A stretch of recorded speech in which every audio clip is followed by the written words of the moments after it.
वो कहते हैं बाबा तहरा बारे में सुनले बनी जा हमनी के तहरा पतिया के जन करुए के ना धावल गिर लेके अइलो जैसे के ना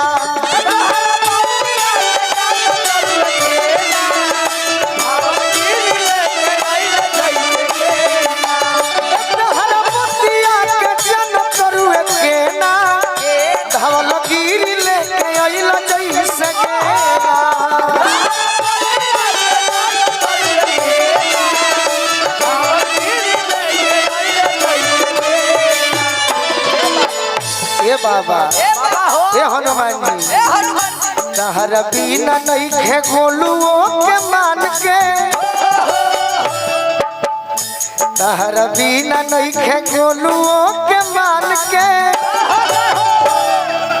ये हमार दुगो भैया कुर्रे तहरा बिना नहीं खे अरे हमनी के मान के तो कबले दर्शन करब भगवान के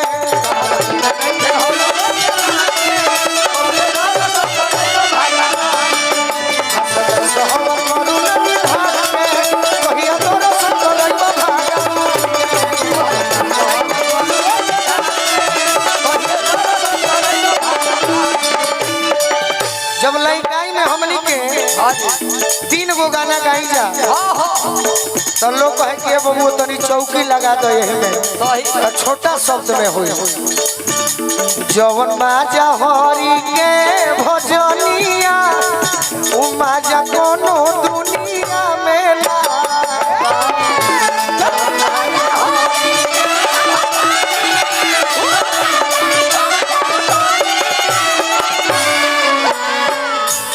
माजा सोल हुआ न समधि ससुरारी में मजा बा मजा में तो मजा बात गारी में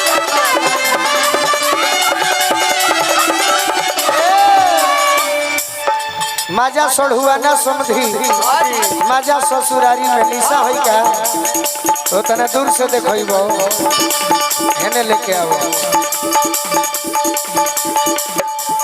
इहो बेचारी का करो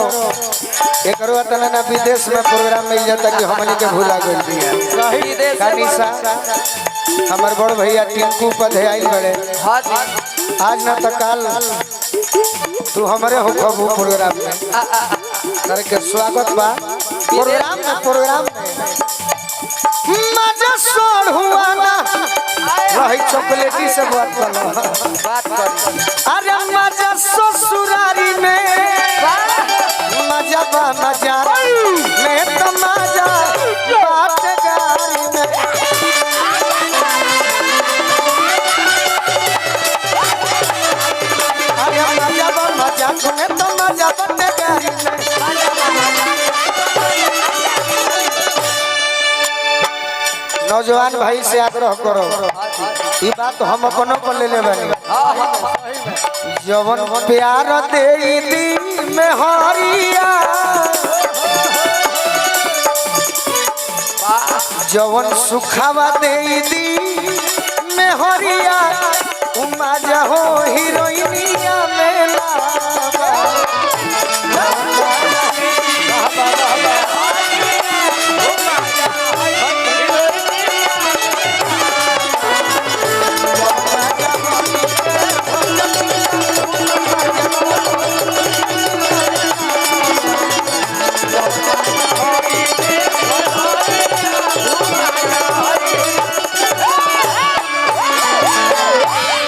प्रेम से बोली बजरंग बली की